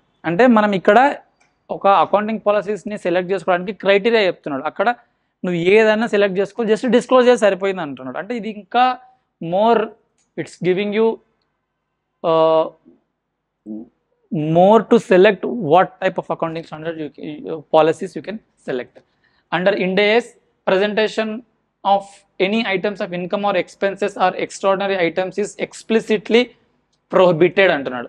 Meaning ఏంది, మనకు ఇందులో exceptional items అనే concept లేదని చెప్పి చెప్తున్నాడు. ఇక్కడ ఎక్స్ట్రాడినరీ ఐటమ్స్ని వాటిని సపరేట్గా చూపించుకోవాలని చెప్పేసి మనకు ఎర్లియర్ స్టాండర్డ్లో ఉంటాయి. ఇప్పుడు ఇక్కడ ఆ ఎక్సెప్షనల్ ఐటమ్ అనే కాన్సెప్ట్ని తీసేశాడు. Ind AS 8 does not deal with the changes in accounting policy on the basis of the requirements of statute. Okay, so ఇప్పుడు మనం స్టార్టింగ్లో చెప్తాప్పుడు ఈ డెఫినేషన్ మీకు ఫ్యూచర్లో అవసరం వస్తుందని చెప్పాను. మనం ఎప్పుడో ఒక అకౌంటింగ్ పాలసీస్ని మార్చుకోవచ్చు అంటే, ఒకటి ఏదైనా Ind AS చెప్తే, or if it is giving you better presentation of your financial statements, అంతే. కానీ ముందు ఎలా ఉంటుండే, మీరు చేయాలనుకుంటే ఏదైనా స్టాట్యూట్ రిక్వైర్మెంట్, ఏదైనా స్టాట్యూట్ మీకు అకౌంటింగ్ పాలసీస్ మార్చుకోవాలంటే మార్చుకోవచ్చు అని చెప్పి అక్కడ చెప్పింది. కానీ ఇక్కడ it is not a compulsion. Ind AS 8 requires that, subject to limited exceptions, changes in accounting policies should be accounted for retrospectively by restatement of comparative information. ఇక్కడ ఏమంటున్నాడు, does not clearly specify how changes of accounting policies other than those dealt with the specific transactional provisions. అంటే ముందు AS 5లో క్లియర్గా ఏం చెప్పలేదు, ఇక్కడైతే ఎంత క్లియర్గా చెప్పాడో, ఏదైనా ఒక అకౌంటింగ్ పాలసీ మారితే అది రెట్రోస్పెక్టివ్ చేంజెస్ చేస్తే అది ఆ పీరియడ్కి సంబంధించి అయితే ఆ పీరియడ్ నుంచి చేయండి, మీకు ప్రాక్టికబుల్ ఉంటే బ్యాక్ వెళ్ళండి, రీస్టేట్మెంట్ చేయండి, ఇవంతా క్లియర్ గైడెన్స్ ఇచ్చేస్తుంది. అది ఫుల్ ఫ్లెడ్జ్ రిట్రెస్మెంట్ చేయాలా, మోడిఫైడ్ అప్రోచ్తో ప్రకారం చేయాలా, ఓపెనింగ్ రిటర్న్ ఎర్నింగ్స్ చేయాలా, ఈచ్ ఎలిమెంట్కి చూపించాలనేది అక్కడ తెలుస్తుంది. ఇక్కడ అది లేదు. Ind AS 8 refers to the term prior period errors, which is wider scope. So ఇక్కడ మనం ఎర్రర్స్ అని చెప్పి ఇందాక మాట్లాడడం, ఎర్రర్స్లో everything is included, mathematical, statistical, totalling error, omission, fraud, information కరెక్ట్గా తీసుకోకపోవడము, పాలసీ ఉండి వీడు అప్లై చేయకపోవడం, ఓవర్ సైడ్ చేయడము, అక్కడ మనకు అలాంటిది ఏం లేకుండే. సరే,